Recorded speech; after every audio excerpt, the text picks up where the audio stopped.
Muy bien. Y ahora vamos a hablar, me parece que vamos a hablar de acá y nos vamos luego a un break pequeño, de lo que es las intoxicaciones, ¿ya? Acá vamos a hablar de, sobre todo, los toxíndromes.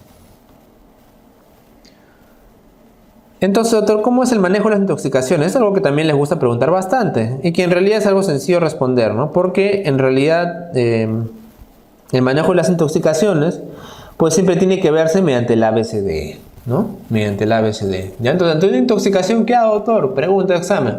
Primero tengo que ver obviamente la vía aérea, pues, ¿no? Es lo primerito. Mantener la permeabilidad de la vía aérea. Tengo que ver un paciente que viene intoxicado, primero tengo que ver la permeabilidad de la vía aérea. Antes que poner el antídoto, antes que poner vía salina, etc. Luego ver la parte respiratoria, ¿no?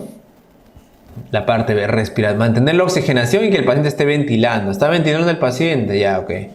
Luego vemos la parte de la circulación, ¿no? Mantener el flujo sanguíneo adecuado, el pulso del paciente. Y en la parte D vemos lo que es la disfunción del sistema nervioso, ¿no? Si observamos algún tipo de discapacidad neurológica, por ejemplo, un paciente que no reacciona, entonces ¿qué hago? Pues le tomo la pulsiometría, ¿no? Le tomo el oxígeno, a ver, ¿no? Saturómetro. A ver, necesita oxígeno, el paciente está desaturando, pues dale oxígeno, ¿no? Bueno, y luego podemos dar algunos servicios de urgencias, ¿no? Pueden dar algún tipo de cóctel, ¿no? Que mayormente involucre el uso de dextrosa, naloxona, ¿no? Y tiamina. O sea, como digamos un combo, ¿no? Esto, sin embargo, no es muy generalizado en realidad, ¿no? Es lo que recomienda una guía americana, pero no siempre, yo creo que lo pueden tomar como examen esto, ¿no? Y luego, posteriormente, pues vendría la parte importantísima, que es la posición, o sea, acá vamos a ver lo que es valorar el toxíndrome, ¿no? Valorar el toxíndrome, o sea, ¿qué puede estar ocasionando? Ahí me pongo a pensar. ¿Qué puede estar ocasionando que el paciente esté así, ¿no? O sea, ¿qué medicamento? ¿Por qué? Porque normalmente cuando evaluamos a un paciente intoxicado no tenemos generalmente la data muy en todo momento, ¿no? O sea, puede ser un paciente que viene inconsciente, lo recogen en la calle, en el suelo. Entonces nosotros tenemos que en realidad examinarlo y poder tratar de plantear una alternativa, ¿no? Sí, es cierto que a veces nos puede venir el familiar acompañando y nos describe, ¿no? ¿Qué ha estado haciendo? Doctor, se ha tomado, ¿no? Un Racumín, se ha tomado 40 pastillas de diazepam, etcétera, ¿no? Pero otras veces tenemos que evaluar nosotros mismos. Entonces, lo primero, como les digo, es algo que no pueden fallar ustedes, es ver la parte del ABCD. Ya ese es siempre lo primero ante cualquier paciente intoxicado. Y luego, posteriormente, el ABCD, que son medidas generales, ¿no? Acá no vamos a profundizar, pues obviamente vamos a evaluar ahora sí lo que son los toxíndromes, ¿no? Esas son algunas medidas, digamos, iniciales, ¿no? ¿Sí? Porque en realidad, clásicamente a los pacientes intoxicados, pues, ¿no? Se les trataba de esta manera, ¿no? Si el paciente intoxicado, hazle vomitar. Entonces, ahora, actualmente, en realidad, en cuanto al uso de la emesis, que es el vómito y también el carbono activado, las cosas han cambiado bastante, ¿no? No es como antes, en realidad. Por ejemplo, ¿cuáles son contraindicaciones para realizar la emesis, ¿no? Por ejemplo, lo que son los agentes convulsivantes, ¿no? No conviene realizar la emesis. La ingestión de hidrocarburos, por ejemplo la gasolina, ¿no? La gasolina es un hidrocarburo que, bueno, el querosene, ¿no? Actualmente en realidad ya no vemos mucho eso porque se usa menos, ¿no? O sea, en realidad casi está prohibido el uso del querosene, ¿no? Pero antes, ¿no? Sí, las personas se tomaban querosene, ¿no? El tiner, ¿no? Todos esos tóxicos pueden causar mayor problema al tratar de devolverlos, ¿no? Agentes corrosivos, ¿no? Como los ácidos biálcalis también, no tiene ningún sentido hacer que el paciente vomite, ¿no? Para el vómito, pues, se utilizaba lo que es la ipecacuana, ¿no? O la inducción directa, pues, ¿no? Física del tactilar, ¿no? El dedo hacia la parte posterior de los pilares, ¿no? Del paladar. Y con relación al paciente, pues, un paciente que me viene inconsciente o en coma, pues tampoco le voy a hacer emesis, ¿no? No le voy a indicar eso porque lo voy a complicar más. Puede generar una neumonía aspirativa, ¿no? No responde la inducción del vómito, ¿no? Tampoco. Y un paciente que esté convulsionando, desde luego, tampoco lo voy a hacer, ¿no? Entonces, en realidad, la indicación del EMS ahorita prácticamente no se usa, ¿no? Solamente se dice en algunos pacientes, digamos, que han tomado medicamentos que no son los que hemos mencionado, ¿no? En gran cantidad y viene el paciente inmediatamente, ¿no? En el plazo de 1 hora más o menos puede realizarse. Así como también el uso de lavado gástrico, ¿no? El lavado gástrico es un procedimiento que clásicamente se utilizaba, se le ponía sonda nasogástrica al paciente y se le colocaba cantidades importantes de cloruro de sodio, ¿no? Le colocamos cloruro de sodio y luego posteriormente absorbemos con una jeringa, ¿no? Puede ser una jeringa que tenga su émbolo, una jeringa con dispositivo de presión negativa. Lo evacuamos y luego posteriormente le volvemos a colocar cloruro de sodio, ¿no? El suero, y seguimos lavando hasta que el contenido pues sea cristalino, sea casi transparente, ¿no? Eso también actualmente no se estila mucho, solamente se reserva para casos en los cuales igualmente medicamentos en los cuales el paciente haya venido 1 hora, 2 horas tempranamente y se pueda disminuir quizás en algo la absorción, ¿no? Más que todo. Y por otro lado, el uso del carbón activado también tiene un periodo de tiempo de ventana muy pequeño, ¿no? En el cual hay algunas sustancias en las cuales puede resultar útil y otras en las cuales no de ninguna manera resulta útil, ¿no? Por ejemplo, en las que sí resulta útil acá, ¿no? Los antidepresivos tricíclicos, las benzodiazepinas, algunos anticonvulsivantes, ¿no? Como la carbamazepina, fenobarbital, fenitoína. Intoxicaciones por medicamentos, ¿no? Como la digoxina, ¿no? Es la digoxina, metotrexato y los salicilatos, ¿no? Que en realidad ahora también es bastante raro, ¿no? La lista de la izquierda, como ustedes ven, ¿no? El alcohol, los hidrocarburos, el hierro, el cianuro y los cáusticos, ¿no? No tienen ningún sentido en realidad porque no son absorbidas por el carbono activado. El carbono activado también es una sustancia que tradicionalmente también, ¿no? Se tiene disponible para poder disminuir lo que es también la absorción de diversos tipos de medicamentos, los que están listados ahí, pues, ¿no? Y luego lo que vamos a ver ahora es la presencia de los toxíndromes más frecuentes, ¿no? Esos toxíndromes son muy importantes, en realidad es la parte más importante porque esto es lo que les preguntan tipo caso clínico, ¿no? Las preguntas de caso clínico residentado en realidad son generalmente sencillas, prácticas, que te llevan a un diagnóstico rápido, ¿no? Entonces, los toxíndromes, ¿qué son, doctor? Obviamente son síndromes ocasionados por diversos tipos de tóxicos, que están agrupados en realidad, ¿no? Están agrupados y por lo tanto es fácil de alguna u otra manera reconocerlo, ¿no? Por ejemplo, un toxíndrome es el llamado simpático mimético, ¿no? Desde luego que nos estamos refiriendo a los adrenérgicos, ¿no? Otro de ellos es el anticolinérgico, que ya comprenderán que se parece mucho, ¿no? El toxíndrome, ¿no? Colinérgico. El de los opiáceos es otro importante, ¿eh? El de los sedantes, por ejemplo. Ya, y los salicilatos, ¿no? Salicilatos que ya saben que ustedes, sobre todo aspirina, ¿no? Y acá tenemos que evaluar, obviamente, las sustancias que causan cada uno, ¿no? Y luego los efectos, sobre todo a nivel del estado mental, la conciencia del paciente. Los parámetros básicos como son frecuencia cardíaca, ¿no? Presión arterial, frecuencia respiratoria, tamaño pupilar, ¿no? Que es algo importantísimo, vamos a tener que revisar, y algunas otras características, ¿no? Entonces, en un síndrome simpático mimético, ¿no? ¿Cuáles son los ejemplos? Obviamente adrenérgico, ¿no? Drogas como la cocaína, ¿no? Ya he dicho que en esa parte no había muchos fármacos, ¿no? Mayormente hablamos acá de drogas, ¿no? Cocaína, anfetamina. ¿Cómo está el paciente? Es un paciente recontra agitado, ¿no? Agitado, exultante, nervioso. La frecuencia cardíaca puede recontra arriba, ¿no? Joven con frecuencia cardíaca arriba, puede ser cocaína. Presión arterial volando arriba, hipertensión también, ¿no? Temperatura también alta, ¿no? Paciente caliente, ¿no? Temperatura alta. ¿Cómo están las pupilas en el sistema adrenérgico, doctor? Midriasis, ya me acuerdo.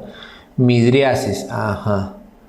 Este puede ser un paciente, ¿no? Si además me viene con temblor, sudando, puede ser un paciente con un toxíndrome simpático mimético, ¿ya? Entonces, eso es una manera de reconocer, por eso les digo, ¿no?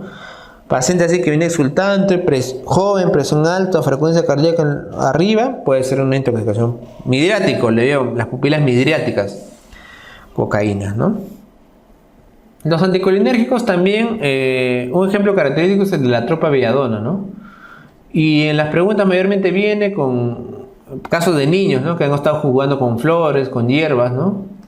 Por eso la tropa belladona pues justamente se encuentra en el campo, ¿no? Y el paciente puede venir igual, ¿no? Muy parecido, ¿no? agitado, incluso en estado de delirio, ¿no? Y frecuencia cardíaca también elevada, presión arterial elevada, ¿no? Temperatura elevada y también midriasis, ¿no? También puede haber midriasis, desde luego. Otras características especiales de este síndrome anticolinérgico, ¿sí? Que es muy parecido, puede haber hilio, ¿no? Hilio intestinal y rubefacción. ¿Ya? Hilio y rubefacción. Acá es bien difícil que les pregunten por eso, a menos que les pongan ese caso del niño que está jugando, ¿no? Viene del campo, etc., ¿no? Ahí sí, ¿no? Desde luego. Pero en realidad, si les viene un cuadro así adrenérgico, más característico es que pueda ser una intoxicación por drogas adrenérgicas, ¿no? El otro cuadro que ha venido como 20 veces, no les exagero, entre preguntas de examen de salud en agua residentado es el colinérgico, ¿no? ¿Quién lo causa eso? Los famosos órganos fosforados, ¿no? Órganos fosforados. Y también los carbamatos, ¿no? Los carbamatos. Estos se usan frecuentemente, los órganos fosforados, como insecticidas, y los carbamatos también lo encuentro, como les digo, en preparaciones, ¿no? Para veneno para ratas, etc., ¿no? El paciente acá, en cambio, viene mayormente en estado de somnolencia, ¿no? O coma. Somnolencia o coma. Como les digo, normalmente puede haber una disminución de la frecuencia cardíaca y la presión, aunque a veces no es tan llamativo, ¿no? Y el paciente acá viene con una frecuencia respiratoria también elevada, puede venir elevada. ¿Y cómo van a estar las pupilas, doctor? Acá van a estar obviamente mióticas, pues, ¿no? Acá puede haber miosis, acá sí puede haber miosis, ¿no? Y también las características clásicas del sistema colinérgico, ¿no? ¿Cómo puede venir el paciente? Salivando, ¿no? Cialorrea, ¿no? Lo ves con una cialorrea enorme, ¿no? Con lagrimeo, con el paciente que se ha orinado, ¿no? Micción, ¿no? O sea, ha hecho deposiciones también, ¿no? Defecación, y también puede tener contracciones espasmódicas, ¿no? Contracciones espasmódicas, ¿no? Entonces, obviamente es un síndrome bastante diferente, ¿no? Y casi opuesto. Entonces, miren cómo nosotros, a partir de las funciones vitales, de las características del estado mental y sobre todo de la pupila, que es muy importante, ¿no? Porque así vienen los exámenes, reviso la pupila y midriasis, yo puedo deducir qué fármaco puede ser o qué droga y plantear obviamente un tratamiento, que ahora vamos a ver, ¿no?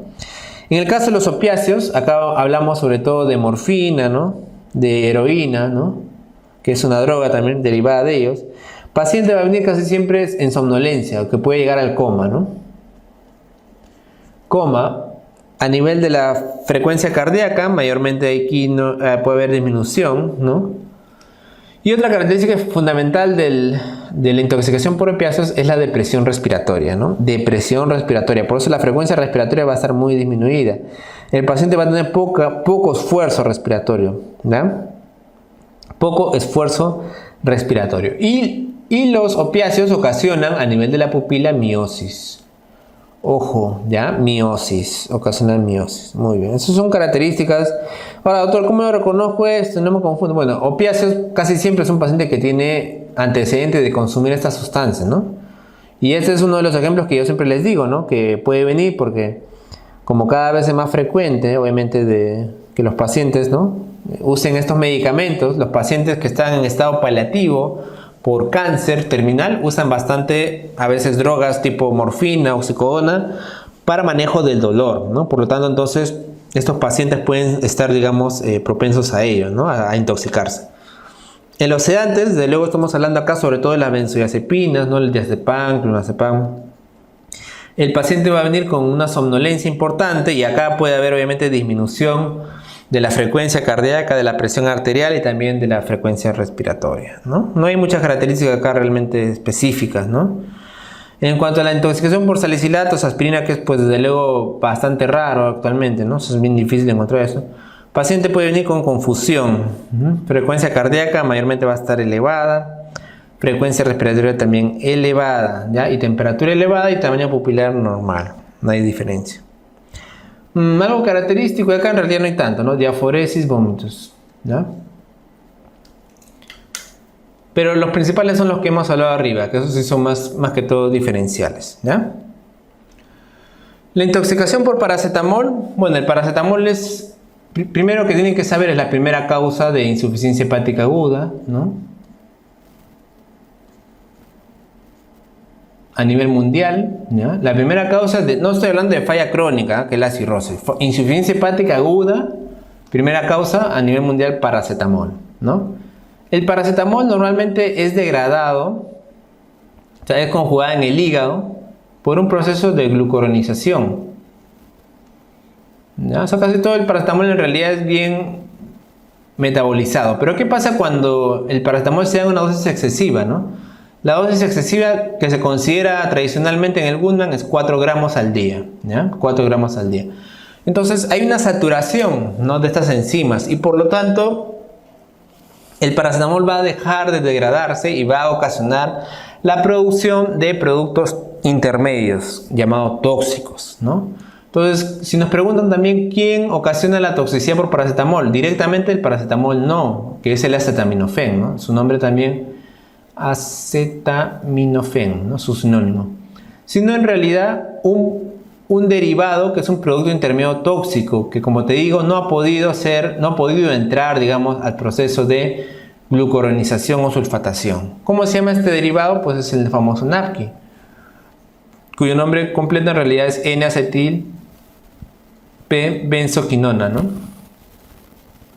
Ya, importantísimo, ya, el NAPQI. El NAPQI es un producto intermediario tóxico y este de aquí va a ocasionar, a través también de su metabolismo, ¿no?, con el glutatión, con macromoléculas celulares, la producción de otros tipos de sustancias todavía más dañinas, ¿no?, que pueden llevar hacia la muerte celular o producción de residuos como el ácido mercaptúrico.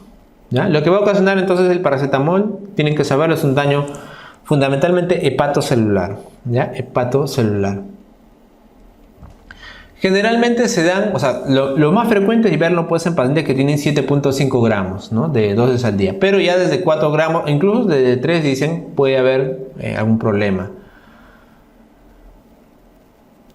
El tratamiento en estos casos, ¿no?, para el tratamiento del paracetamol, pues es obviamente el uso de la famosa N-acetilcisteína, ¿no?